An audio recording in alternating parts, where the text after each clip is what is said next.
We have with us Dr. Gautam A. MD DM Cardiologist, Prudence Hospital, Nizamabad. Doctor, how do we define hypertension?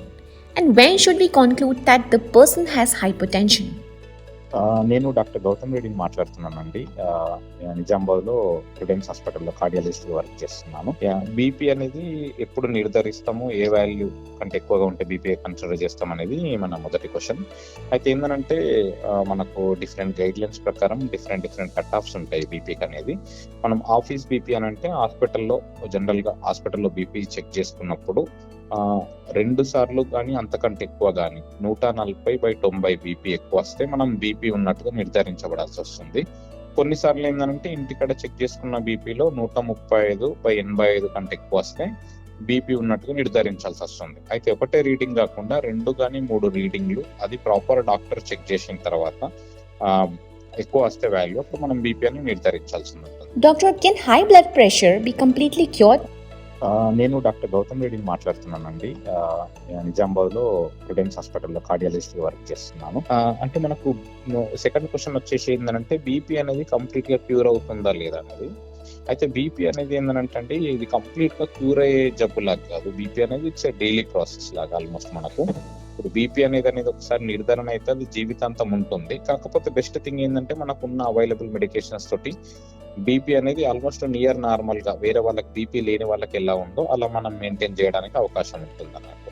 So అలా maintain చేయడం వల్ల BP వల్ల వచ్చే ఏదైతే అనర్థాలు ఉంటాయో, గుండె రోగాలు కానీ, పక్షవాతాలు కానీ, కిడ్నీ ప్రాబ్లమ్స్ కానీ, ఆ వచ్చే అవకాశాలను మనం తగ్గించినట్టు ఉంటుంది బీపీని కంట్రోల్ చేయడం వల్ల. సో బీపీ క్యూర్ కాదు, కంట్రోల్ చేయొచ్చు. Has there been a recent increase in the incidence of hypertension and heart attack among young patients?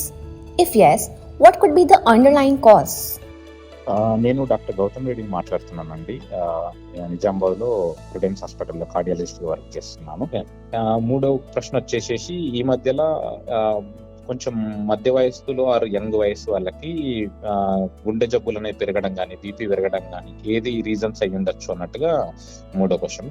అయితే ఏంటంటే అండి ఇంతకుముందు ఏంటంటే మనకు ఎలా ఉండే అంటే నాన్నడి బీపీ కానీ లేకపోతే గుండె జబ్బులు కానీ ఓల్డ్ ఏజ్ 50 సంవత్సరాలు దాటిన వాళ్ళు ఉంటాయంటుండే. అట్లా ఏమి ఉండదండి. బీపీకి చాలా కారణాలు ఉంటాయి. ఈవెన్ 20-30 ఏళ్ళ వాళ్ళకు కూడా బీపీ అనేది ఆల్మోస్ట్ చాలా మందికి డిటెక్ట్ అవుతుంది.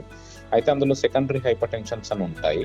ఆ సెకండరీ హైపర్ టెన్షన్స్ ఏవైనా ఉన్నాయా, కిడ్నీ సమస్యలతో వచ్చిన బీపీయా, కొన్ని జెనెటిక్ కారణంతో వచ్చిన బీపీయా, ఆ రొటీన్ లైఫ్ యాక్టివిటీస్ వల్ల వచ్చిన బీపీ అనేది చూసుకోవాల్సి ఉంటుంది. రెండోది వచ్చేసి గుండె జబ్బులు యంగ్ పేషెంట్స్ లో. డెఫినెట్ గా గుండె జబ్బులు యంగ్ పేషెంట్స్ లో అంటే నార్మల్ ముందు నుంచే ఉన్నాయి, బట్ ఈ మధ్యలో మనకు తెలియడం ఎక్కువైంది అన్నట్టు. అంటే వివిధ సోషల్ మీడియా మార్గాల్లో బీపీ ఇట్లా యంగ్ పేషెంట్స్ చనిపోవడం కానీ, యంగ్ పేషెంట్స్ హార్ట్ అటాక్ తో సఫర్ కావడం కానీ, అది ఎక్కువ సర్క్యులేషన్ లో ఉండడం వల్ల మనకు యంగ్ పేషెంట్ లో కూడా వస్తాయని తెలియడం జరిగింది.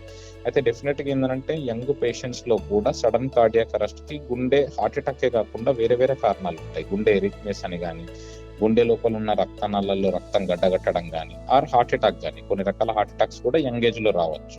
ఈ 3 కారణాల వల్ల ఖచ్చితంగా యంగ్ ఏజ్ లో కూడా హార్ట్ కు సడన్ గా కార్డియాక్ అరెస్ట్ అయ్యే అవకాశాలు ఖచ్చితంగా ఉంటాయి. Doctor, how do we define hypertension? And when should we conclude that the person has hypertension? నేను డాక్టర్ గౌతమ్ రెడ్డిని మాట్లాడుతున్నానండి. నిజామాబాద్లో ప్రుడెన్స్ హాస్పిటల్లో కార్డియాలజిస్ట్ వర్క్ చేస్తున్నాను.